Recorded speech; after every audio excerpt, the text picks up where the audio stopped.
आजचा प्रश्न आहे तर आषाढी म्हणजे देवशयनी एकादशीला भगवान विष्णू योग निद्रेला निघतात चातुर्मासात, म्हणून लग्नाचा मुहूर्त नसतो, कारण विष्णू येऊ शकत नाही.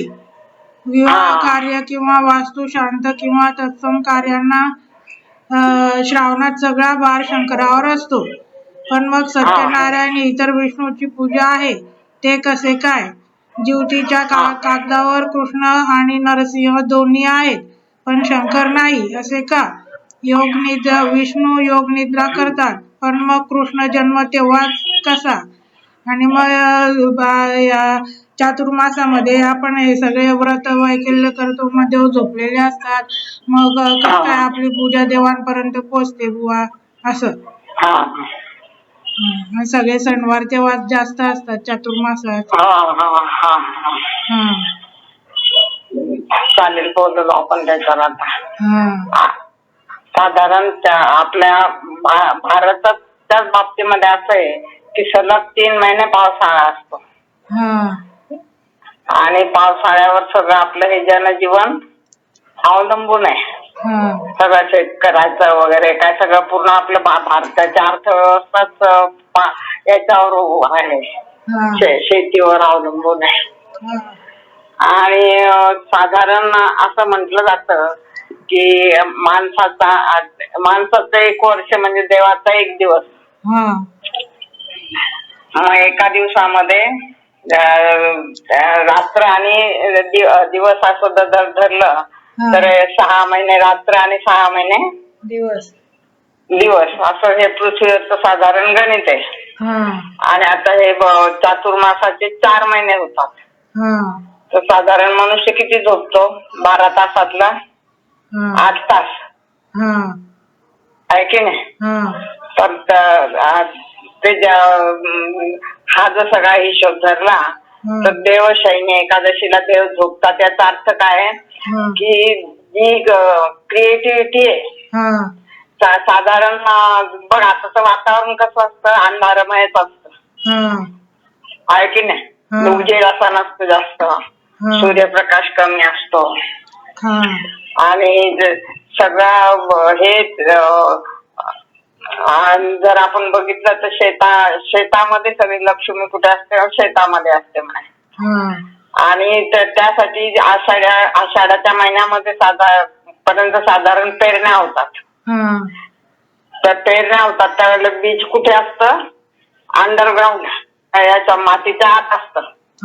आणि त्याची उगवण्याची वगैरे प्रक्रिया हे सगळं पूर्ण होईपर्यंत साधारण काही पिकं 3 महिन्यात येतात, काही 4 महिन्यात येतात. बाजरी, ज्वारी वगैरे हे पिकं तुझी दिवाळीपर्यंत म्हणजे हे 4 महिने त्याच्यातच जातात आहे की नाही? तर हा जो आहे तो झोपेमध्ये मनुष्य खरे पूर्ण झोपलेला असतो का? नाही. आणि त्यावेळेला पूर्ण निष्क्रियता असते का? तर नाही. पण त्यावेळेला कसं असतं, आपल्या ज्या सुप्त हे थकवा आलेला असतो कामाचा वगैरे, जर शांत झोप झाली तर मनुष्य ताजा तवाना होतो आहे की नाही? तर तशी ही जी विश्रांतीची भौतिक विश्रांती निसर्गाची, पण त्याच वेळेला सृजनाचं कार्य आतून चाललेलं असतं. जसं आपण झोपेमध्ये आपल्या सगळ्या अवयवांना जरी विश्रांती मिळत असली, शीतल झालेले असले, तरी जी आपली एनर्जी वाढ होते ती झोपेमध्ये होते आपल्या. म्हणून दुसऱ्या दिवशी आपण तर ही सगळी विश्वाला आपल्याला लागणारी एनर्जी जी आहे तिची वाढ ह्या वेळेला होते. आणि ही वाढणीचा पालन पोषणाचा देव कोणता आहे? कालच आपली चर्चा झाली, भगवान विष्णू आहे की नाही? आणि म्हणून त्यांना काय म्हटलेलं, ते सुप्तावस्थेत गेलेले निद्रिस्त आहेत बुवा. आणि मग आमच्या ऋषीमुनींनी काय केलं की हा जो काळ आहे त्या काळामध्ये साधारण जे व्रत वैकल्य ते कशा करतायत, तर आपली शारीरिक बघ आपला पचन संस्था सुद्धा त्यावेळेला शिथिल झालेली असते, पचनक्रिया पण कमी झालेली असते आणि मग आपलं आरोग्य टिकावं. पूर्वीच्या वेळेला होते का एवढे असे इन्फेक्शन अमकं ढमकं, पावसाळा किती एन्जॉय करायचे सगळेजण, प्रकृत्या चांगल्या होत्या, व्हायरल इन्फेक्शन नव्हते, हे नव्हते. याचं कारण काय की सगळीकडे प्रदूषण नव्हतं. आणि हे सगळं प्रदूषण आमचे लोक तर गुरुत्यांचं तर म्हणणं काय, हे बाह्य प्रदूषण आहे ना, हे प्रदूषण कशातून विचारून झालं तर विचारातून. ज्या वेळेला तुम्ही तुमचे विचार बदलवाल ना तर सगळं आपोआप सगळे प्रदूषण कमी होणार आहे. आणि म्हणून गुरुद्वारांचा जो गायत्री मंत्रावर भर आहे तो कशा करताय की आमचे विचार सन्मार्गावर लागावेत. आणि ज्या वेळेला आम्ही त्या सन्मार्गावर होतो, आमचे विचार चांगले होते, तर त्यावेळेला क्रिएटिव्हिटी होती. आणि लोकांची सृजन शक्ती पण चांगली होती, पचन शक्ती चांगली होती. आणि ती पचन शक्ती टिकून राहावी. वैकल्य हे कशा करता येतात, आषाढाचा महिना, श्रावणाचा महिना, कांदा लसूण खाऊ नये. कशा करता खाऊ नये की बरं या दिवसामध्ये कांदा लसूण पचायला जड आहे. साधारण बघ आता आपल्या याच्यामध्ये ठेवलेले कांदे असतील तर प्रत्येक कांदा असा वरच्या पापुद्र्याच्या खाली काळाही आलेला असतो, बुरशी लागलेली असते, बुरशी आलेली असते. म्हणजे हे बुरशीजन्य आजार वगैरे असं जर कुठून वाढत असतील तर ते कांदा वगैरे याच्यापासून वाढू शकतात. पचायला जड आहे आणि पचनशक्ती या दिवसात कमी होते. म्हणून याचे जड पदार्थ खायचे नाही, उपवास करायचे, शरीराला याला विश्रांती द्यायची. आणि मग एक दिवस मी तो विषय घेईल की हे उपवास जे आपण आषाढी एकादशीचा उपवास करतोय, त्याचे उपवास किती प्रकारचे असतात. आता माझ्या पूर्ण पाठ नाहीये, पण त्यातला पहिला मुद्दा आमचा काय की आमचं आरोग्य चांगलं राहावं. म्हणजे ही शारीरिक आमची क्षमता. आणि उपवासातनं बघ आजारी पूर्वीचे गुरुदेवांच्या पण लिखाणातून येतं की बिमारी को फुका मारो. तुम्हाला जर काही आजार असाल येत असेल तुम्ही काय करा, आधी लंघन करा. पूर्वीच्या तापांमध्ये याच्यामध्ये सुद्धा बघ अन्न द्यायचे नाही. आता हे तुमच्या ऍलोपॅथीचे औषध आले त्याच्यापासून बिना खाल्ल्याचं द्यायचं नाही वगैरे, हे सगळे नियम बदलले. पण आणि त्यासाठी हे व्रत वैकल्य होते. आणि मग विष्णू झोपलेले असतात, मग विष्णूची पूजा का, सत्यनारायणची पूजा का, तर देव झोपलेला असला म्हणून काय झालं त्यात पूर्णपणे परमेश्वर जर झोपला तर तुमचं विश्वच चालणार नाही. ही एक आपली कल्पना आहे की नाही, ह्या वातावरणामुळे याच्यामुळे. त्यामुळे आणि अशा वेळेला परमेश्वर काय जर झोपलेला असेल तर आपण काय म्हणतो, आई काय म्हणते मुलाला, ए बाई मी जराशी विश्रांती घेते. जर असं लक्ष ठेवा कोणी आलं गेलं तर. म्हणजे जबाबदारी कोणावर टाकतो, जे जागे आहेत त्यांच्यावर. मग देव झोपलाय पण जबाबदारी आपल्यावर टाकली या विश्वसंचलनाची मग त्यांनी त्यावेळेस. आणि म्हणून त्या शेतामध्ये होणाऱ्या पिकाकडे याच्याकडे त्या शेतकरी काळजीपूर्वक लक्ष देतो, आलेल्या याचा धान्याचा आनंद घेतो. आणि त्याच वेळेला मग कोणाची एक शक्ती झोपली तर दुसरी शक्ती जागृत आहे. पूजा कोणाची होते मग शंकराची पूजा श्रावण महिन्यामध्ये होते. एकादशी आषाढी एकादशी झाली की पूजा कोणाची होते, पहिली पूजा कोणाची करतो आपण, गुरु पौर्णिमा, गुरूंची पूजा करतो. आणि मग गुरु ब्रह्मा गुरु विष्णू गुरु साक्षात परब्रह्म आहे की नाही. लागलीच मग येते हा अंधकार आहे तर तो थोडासा प्रकाशात बदलावा म्हणून दिव्याची अमावस्या येते, श्रावण महिना येतो. तर जरी आम्ही एक कल्पना केलेली असली की एक देवता झोपली असं, परमेश्वर झोपत नाही. ह्या 3 देवतांपैकी एक देवता विश्रांती घेते, पण त्याच वेळेला तिची जागा कोण घेतं, महिनाभर आम्ही शंकराचे पूजन करतो. जास्तीत जास्त श्रावणाच्या महिन्यामध्ये कोणाचं पूजन आहे, शंकराचं पूजन आहे. आणि शंकर कोणाची उपासना करतात, विष्णूची, श्रीकृष्ण रामाची, राम विष्णूचा अवतार. हे सगळं जर बघितलं तर म्हणून जरी देव झोपलेला असले तरी म्हणून पूजा देवाची करायला आपल्याला हरकत नाहीच आहे ना. त्याच्या आपण प्रतिमेची पूजा करतो.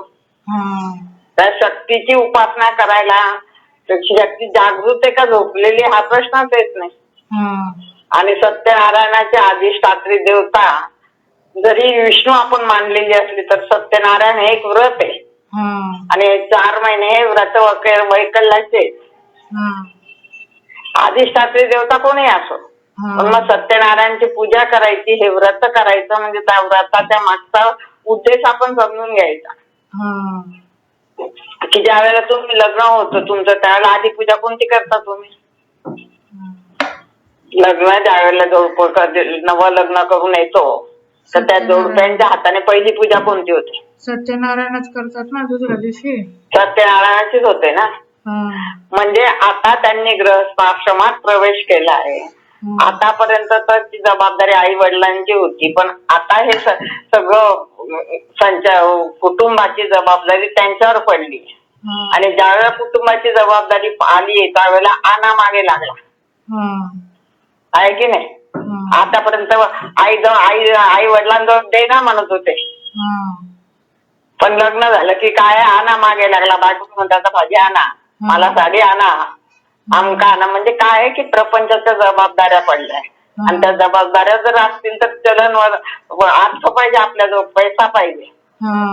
मग तो पैसा कसा मिळवायचा तर जोडावे जन उत्तम व्यवहार हे उदास विचारे वेचकरी तुकाराम महाराजांनी सांगितलं. तर त्यासाठी हे प्रपंच चालवण्यासाठी जे पैसा मिळवायचा तो कसा पाहिजे तुमचा उत्तम व्यवहार. उत्तम व्यवहार म्हणजे काय? सत्याधिष्ठित व्यवहार. नाही तर मग भ्रष्टाचारात पैसा कमवून तुम्ही व्यवहार करायचा नाही, तुम्ही गृहस्थाश्रम चालायचा नाही.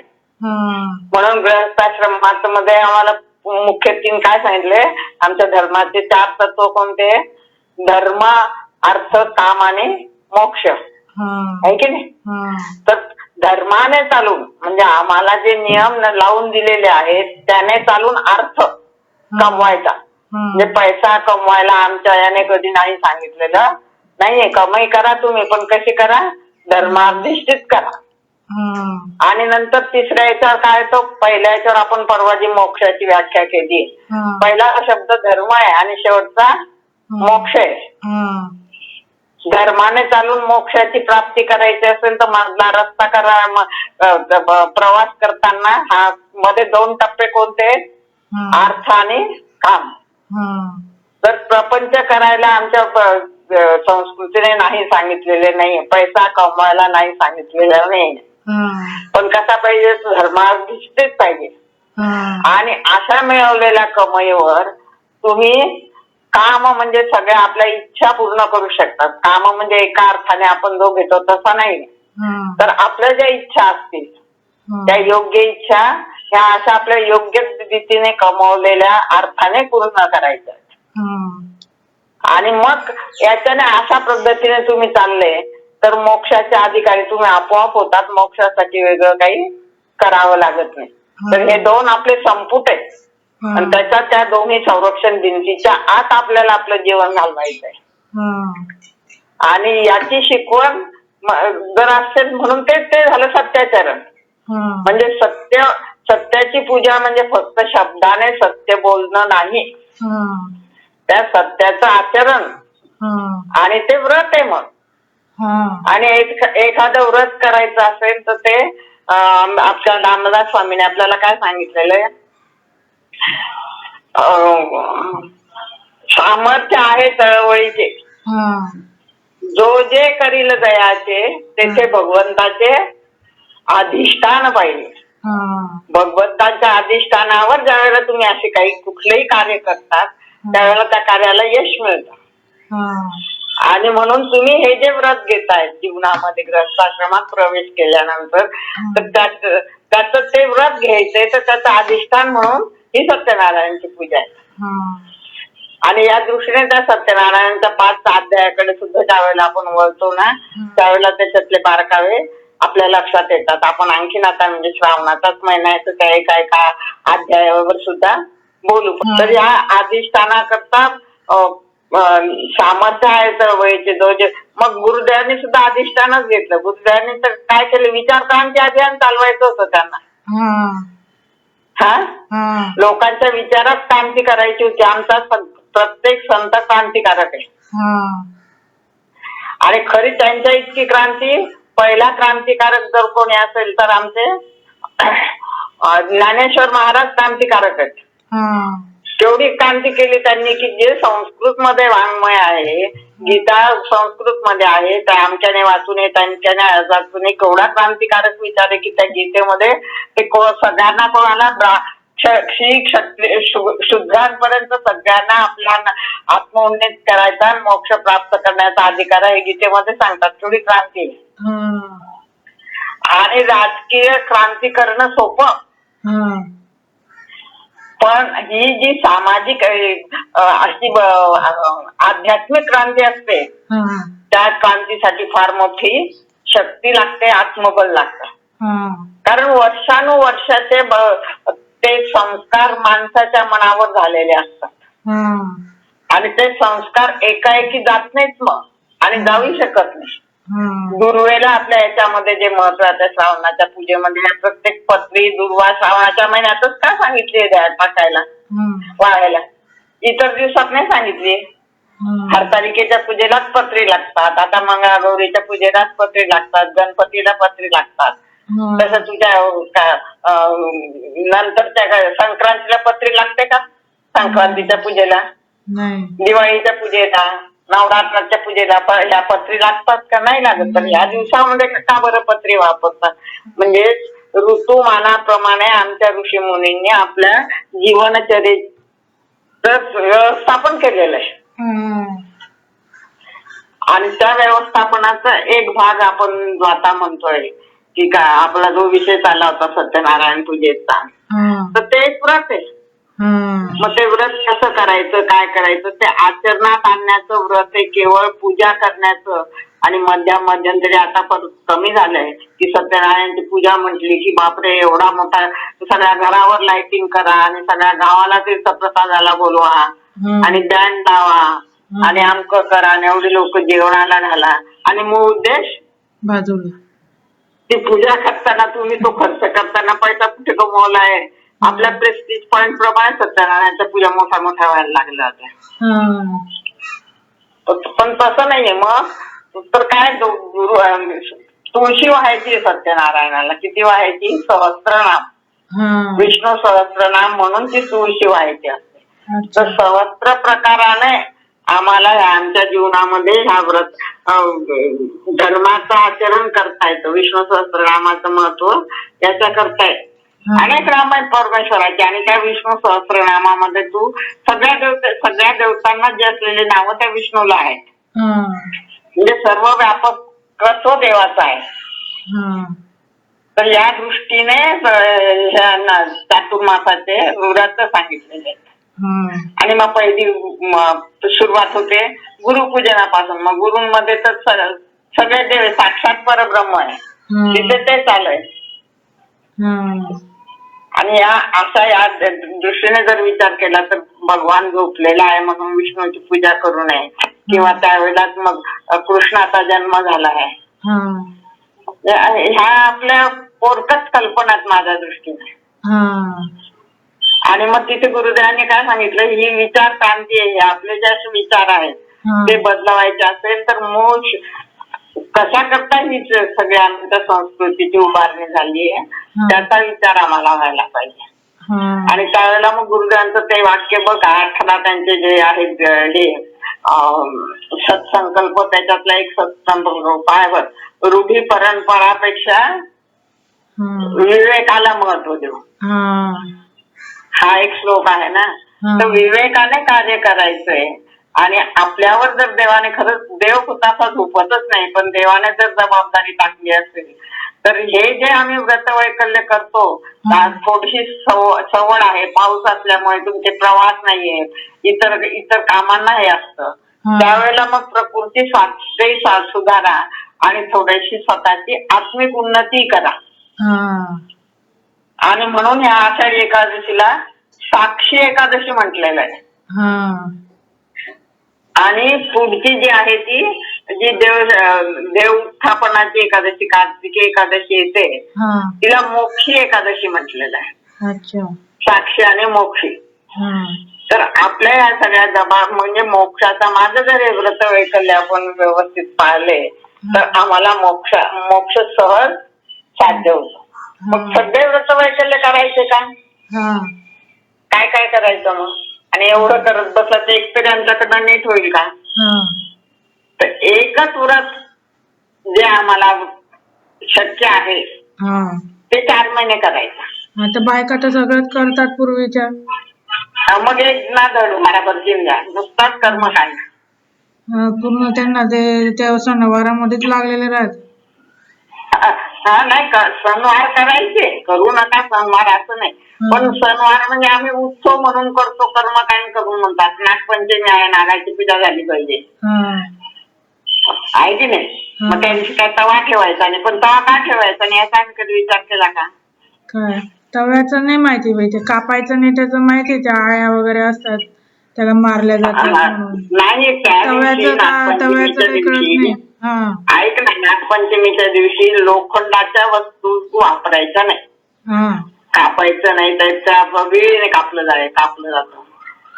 तवा लोखंडाचा असायचा पूर्वी, काय आपल्यासारखी तर आता साधनं निघाले नव्हते, आहे की नाही?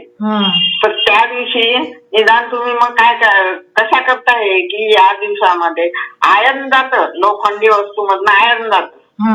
आणि ह्या पचनाच्या याच्या दृष्टीने जर विचार केला तर ह्या अशा वातावरणामध्ये आयर्न पचवणं जड आहे. म्हणून कमीत कमी लोखंडी वस्तूचा वापर आम्ही एकच दिवस करून मोकळून जातो. तेही केलं जात नाही. पण आजच्या हा बदलत्या हवामानात जर तू बघशील तर मग ते उकडीचं अन्न नाही खाल्लं जात, पचतं का आता?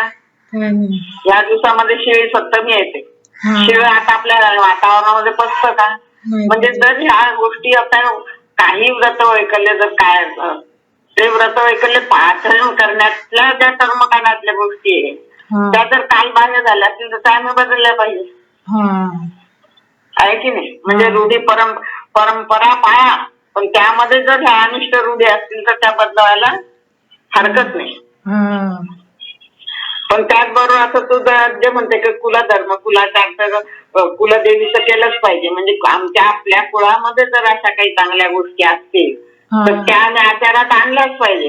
पण त्याचबरोबर त्यामध्ये जर अशा काही अनिष्ट रूढी असतील की आजच्या दृष्टिकोनातून कालबाह्य झाल्या असतील तर त्या आम्ही टाळू शकतो. आता तुम्ही शहरातल्या बाया तुम्हाला नागपंचमी केव्हा आहे केव्हा जाते माहिती पडत नाही. आणि प्रत्येक प्रांताप्रमाणे वेगवेगळ्या पद्धती आहेत. काही लोक कापतात, त्यांना तर माहिती पण नसतं नागपंचमीच्या दिवशी. तेच म्हणते, म्हणून त्यांचं काय अनिष्ट होतं का? तेच ना. आणि मग त्याच्या मागे काय अंधश्रद्धा लावून दिलाय, नाही भात केला तर नागाचे दात खाल्ल्यासारखं होतं, नागपंचमी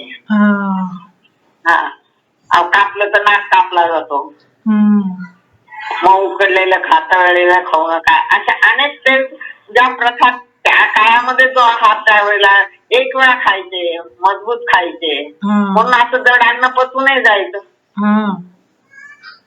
त्यावेळेला तेवढी ताकदही होती, तेवढी शेतातली कामही करावी लागायची. पण आज जर या काल बाहेर झालेल्या असतील गोष्टी तर आपण बघतोय की काही जण करतात, सगळ्याच गोष्टी करतात, जे नाही पाळत त्यांचं काही नुकसान होत नाही. म्हणजे अशा कर्मकांडामध्ये अडकलो नाही आणि आमचं काही नुकसान, अडकलो तर नाही अडकलो तर काही नुकसान होत नाही, आज आपल्याला प्रत्यक्ष प्रत्ययास येतंय ना. पण म्हणून आमच्या ज्या परंपरा आहेत, जे सणवार सांगितले ते आम्ही आदिवासच पाळले नाही, तर त्यामागचं काय भाव आहे हे समजायला आतापर्यंत आमच्या बायांनी त्यांना कळत होतं ना कळत होतं ते सगळं आतापर्यंत आपल्यापर्यंत आणलंय. म्हणून आज आम्ही विचार तरी करू शकतो, आज आम्ही विचारू तरी शकतो की विष्णू झोपलेला आहे, मग विष्णूची पूजा का करायची? पण त्यांनी श्रद्धेने करून आणलं, आतापर्यंत करून आणलं म्हणून करू शकतोय ना. मग आता जर तुम्हाला विवेक आहे, तुम्ही शिकले, तर त्याच्या मागचं सायन्स शोधा, आहे की नाही? आता तुम्ही हे करू शकतात ना, त्याच्या मागचं सायन्स शोधून त्या परंपरामध्ये जे म्हणजे बीज रूपात आहे, वरतून कर्मकांडाच्या रूपात त्याच्यामध्ये विकृती आल्या असतील. आता लोक मागणे टिळकांनी गणपती बसवण्याची जी परंपरा सुरू केली त्यावेळेला त्यांचा जो उद्देश होता तो आज राहिलाय का? नाही राहिला. विकृती आल्या म्हणून मग गणपती स्थापना करायची नाही का? गणपतीची पूजाच करायची नाही का? त्या विकृती दूर करायच्या. आज आम्ही जर सुशिक्षित झालोय तर आम्ही त्या विकृती कोणत्या आहेत त्या शोधून विकृती दूर करायच्या आणि मूळ जो आत्मा आहे तो आत्मा कसा टिकेल याला आमची संस्कृती टिकवणं म्हणतात. आणि शेवटी तर आमची भारतीय संस्कृती तेवढी महान आहे आणि एवढी ती तपावर आणि आमच्या संत महात्म्यांच्या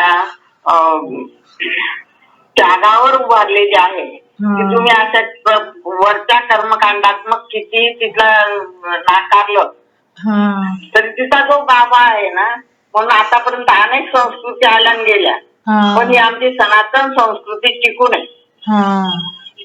त्यावेळेला भले तुम्ही त्या मनुस्मृतीचा जाळा आणखी काही करा पण म्हणून ती आमची संस्कृती जळणार नाही आणि जळली नाही. हा भले काही वादळ वाऱ्यांमुळे तिच्या फांद्या तुटल्या असतील पण परत मूळ संस्कृती जी आहे ती येते. कारण प्रत्यक्ष गीतेमध्ये भगवान शंकराने भगवान श्रीकृष्णाने सांगितले अर्जुनाला काय सांगितलंय की ही जी आमची तत्वज्ञ आहे जे सारूपाने गीतेमध्ये आलेलं आहे किंवा जे वेदांमध्ये आहे ते तत्व पहिल्याने मी कुणाला सांगितलं विवस्वान. विवस्वान म्हणजे सूर्य. पहिल्याने मी सूर्याला सांगितलंय आणि मग सूर्याने इतर कुणाला सांगितलं तो क्रम तिथे त्यांनी दिलेला आहे गीतेमध्ये. ते आपल्यापर्यंत मनूला मनोपासून आपल्यापर्यंत कसं आलंय पण काही मधला काळ आणि प्रत्येक याच्यात अंधार युग येतं. जसं आता आपण म्हणतोय की विष्णू झोपलाय म्हणजे अंधार युग आहे आणि मग जसं काही स्वार्थी लोक करतात आई झोपली आहे ना मग पटकन आईने लपवून ठेवलेला लाडू खाऊन घ्या. अशी जी हे आहे तर त्या अंधार युगामध्ये हे परंपरांचं उच्चाटन होण्याचा धोका भरपूर असतो. पण श्रीकृष्ण सांगतात असं होत आलंय आणि म्हणून ते ज्ञान लोप पावलं होतं आणि म्हणून आता ते ज्ञान मी तुला परत सांगतोय तेच ज्ञान मी तुला परत सांगतोय. म्हणजे धर्म संस्थापनार्थाय संभवामी युगे युगे की आमचे हे महान आत्मे आहेत ना ज्यावेळेला अशी पडझड होते आमच्या संस्कृतीची त्यावेळेला त्या संस्कृती जागरणाकरता परत परत अवतार घेतात आणि मूळ ज्ञान मध्ये बदल करून सांगतात. जसं त्या काळामध्ये ज्या वेळेला श्रीकृष्णाचा काळ होता त्यावेळेला यज्ञ परंपरा पूर्णत्वाला गेलेली होती त्याच्यात अनेक विकृती आल्या होत्या. मग जसं मग बळी देणं आमकं डमकं या सगळ्या ज्या विकृती आल्या होत्या त्या दूर करायच्या म्हटलं पण लोकांची यज्ञावरची श्रद्धा आजही आहे. त्या काळात म्हणजे किती खोलवर यज्ञ परंपरा आमच्यामध्ये रुजलेली आणि ती यज्ञ परंपरा रुजण्याचं कारण श्रीकृष्ण गीतेमध्ये सांगतात. काय सांगताय की ही सृष्टीचक्र जे निर्माण केलंय ना मी ते यज्ञ संकल्पनेवर निर्माण केलंय. म्हणजे यज्ञ संकल्पना काय आहे स्वाहाकार नाहीये नुसता अग्निहोत्र नाहीये निस्वार्थ बुद्धीने जनकल्याणाकरता जे काही तुम्ही करा तो यज्ञ. मग त्या यज्ञाचे अनेक प्रकार सांगितलेले गुरुदेवांचं तुम्ही एकात्मकान भास्कर वाचा त्याच्यामध्ये ज्या व्याख्या सगळ्या दिलेल्या आहे माझ्या मनाचं नाही सांगत आहे आणि त्यातलं ते आपल्यामध्ये रुजावं आपल्याला यावं म्हणून प्रतिकात्मक हा जो स्वाहाकार आहे त्याच्यातनं आपलं शिकायचंय. इदन गायत्री इदन मम हे सगळं कोणाचं आहे परमेश्वराचं आहे आणि ते परमेश्वराला द्यायचं इथे माझं काहीही नाही. पण मी काय करतोय मी स्वयंपाक केला मी वाढलं हे जे प्रत्यक्ष माझं काहीच नाहीये त्याने जर मला मी म्हणण्याची ताकद दिली नाही तर मला मी म्हणता येणार आहे का? इदन मम ही भावना आपल्यामध्ये येणं ही खरी यज्ञ संकल्पना आहे. आणि मग कुठून येते ती सूर्यापासून. सूर्य कोणत्या भावनेतनं देतोय तुम्हाला? तो त्याने प्रकाश दिला नाही, त्याने हे केलं, आता महिना झाला सूर्याचं दर्शन होत नाही, आम्ही तर पडतोय. वास्तवता त्याचं तेच आपल्यापर्यंत येत नाही, पण दिवस उगवतोय ना. आणि तरी दिवस उगवत असला तरी त्याचा त्या मूळ स्तोत्र आपल्यापर्यंत प्रकाशाचा पूर्ण पोहोचत नाही, तर रोगराई उत्पन्न होत आहे. पण त्याचबरोबर पिकं वाढण्यासाठी सुद्धा हा सीझन आवश्यकच आहे ना. तर ही जी सूर्याची कल्पना आहे, तर सूर्य कधी म्हणतो का की मी म्हणून पृथ्वीवर जीवन आहे. इदन्न मम भावनेने जे केलं जातं त्याला यज्ञ म्हणतात. ही कल्पना रूढ गीतेतनं केली श्रीकृष्णाने, त्याला असं व्यापकत्व दिलं. तर असं देश काल परत्वे आमच्या ज्या मूळ संस्कृतीतला मूळ गाभा आहे त्याचा त्या काळानुरूप बदल करणं, आणि तो बदल होत राहिला आहे.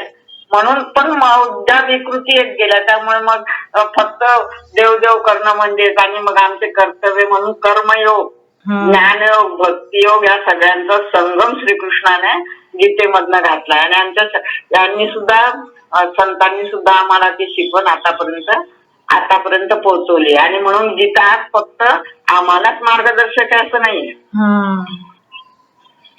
तर कोणाला मार्गदर्शक आहे? सगळ्या विश्वाला मार्गदर्शन करते गीता. एका आपला ग्रंथ नाहीये. विवेकानंदांची कथा तुला माहिती असेल, पण इथे आठवली तर सांगते बोलण्याच्या ओघामध्ये. ज्या वेळेला विश्व धर्म परिषदेमध्ये विवेकानंद गेले आणि त्यावेळेला तोपर्यंत म्हणजे भारताकडे बघण्याचा दृष्टिकोनच इतका विचित्र झाला होता, आणि आपल्या लोकांनाही त्याच्यामुळे असा समज झाला होता की आपली भारतीय संस्कृती काही नाही, पाश्चात्य संस्कृती सगळे आदर्श आहे. बहुतेक आचार विचार वगैरे आणि आध्यात्मिक भारताचं सगळ्या दृष्टीने जितकं करता येईल अपमान तितका केला जात होता. आणि विश्व हिंदू परिषदेमध्ये पहिल्या दिवसापासून व्याख्यानापासून त्यांची पकड घेतली. आपल्याला माहितीये पहिल्या दिवशी तर फक्त त्यांना 0 दिला होता बोर्डावर, आणि त्याच्यावर बोललेले विवेकानंद. पण एका दिवसाच्या व्याख्यानामध्ये सगळ्या धर्माचे लोक तिथे जमलेले होते. त्यांनी काय केलं, सगळे ग्रंथ ठेवले सगळ्या धर्मांचे, त्यांच्या याच्याप्रमाणे सगळ्यात वरती त्यांचा याचा धर्मग्रंथ ठेवला, आणि आपला ग्रंथ गीता सर्व ग्रंथाच्या खाली ठेवली. आणि विवेकानंदांना म्हणाले ते बघा म्हणे, हे एवढे सगळे ग्रंथ आहेत म्हणे, आणि ही तुमचा ग्रंथ याच्यात सगळ्यात शेवटी आहे म्हणे, सगळ्यात खाली आहे. पण विवेकानंद चिडले नाही, हसून दिलं त्यांनी, आणि तिथे गेले जिथे ते ग्रंथ ठेवलेले होते, आणि फक्त काय केलं त्यांनी, ती गीता अशी काढली तिथनं. त्याच्याबरोबर काय झालं, पडून आले वरचे सगळे वरचे ग्रंथ कोसळून पडले. आणि मग विवेकानंदांनी सुरुवात केली की हे सगळे धर्मग्रंथ, धर्म जे आहेत ते या पायावर उभे, पायात जर काढला तर तुमचे धर्म राहणारच नाही. म्हणजे इतका आपल्या संस्कृतीचा पाया मजबूत आहे, आणि त्याचं महत्व पटावं हे करावं म्हणून भारतामध्ये नाही तर त्यांना तिथे विदेश त्यांच्या लोकांमध्ये जाऊनच आपलं महत्व पटवावं लागतं. आणि अजूनही आपल्या लोकांना त्यांच्याकडून आलं की मग आपल्याला पटतं की नाही आपली संस्कृती महान आहे. तर याप्रमाणे आहे. आणि मग ह्या कर्मकांडात्मक आपले जे समज गैरसमज आहेत, सत्यनारायणची पूजा करायची मध्ये झोपलेला आहे तर करायची की नाही करायची, आजपर्यंत उलट आईचं लक्ष नसेल तर जर आई परत आली आणि तुम्ही जर सगळं व्यवस्थित ठेवलं तर आईला काय वाटेल, नाही माझ्या मागे चांगलं सांभाळलं पोरीने, बरं सगळं व्यवस्थित केलं, जास्त व्रता व्यवस्थित आहे, बाकीचे घरातले पसारा नाही, कुठे काही नाही, आई समाधानी होईल की नाही. म्हणून मग भगवान विष्णू जरी झोपलेला असले त्यांची पूजा म्हणजे काय, त्यांनी मार्गदर्शन केल्याप्रमाणे तुम्ही चालतायत की नाही, का ते झोपले म्हणून तुमचं दुर्लक्ष झालं, तुमची मनमानी सुरू आहे. तुमचे संस्कार तुम्ही किती प्रत्यक्ष आणतात याकरता तुमच्यावर ही जबाबदारी टाकलेली आहे त्यावेळेला. आणि पूजा करणं देवाची म्हणजे हळदी कुंकू वाहनच नाही तर त्यांनी सांगितलेलं आचरणात आणणं आहे की नाही. आणि त्या आचरणात आणण्यातलं एक व्रत म्हणून सत्यनारायणचं व्रत आपण खंडात्मक करतो. असं एक मला वाटतं बरं का. आता बघ तुमचं समाधान होतं की नाही माझ्या या सांगण्यात.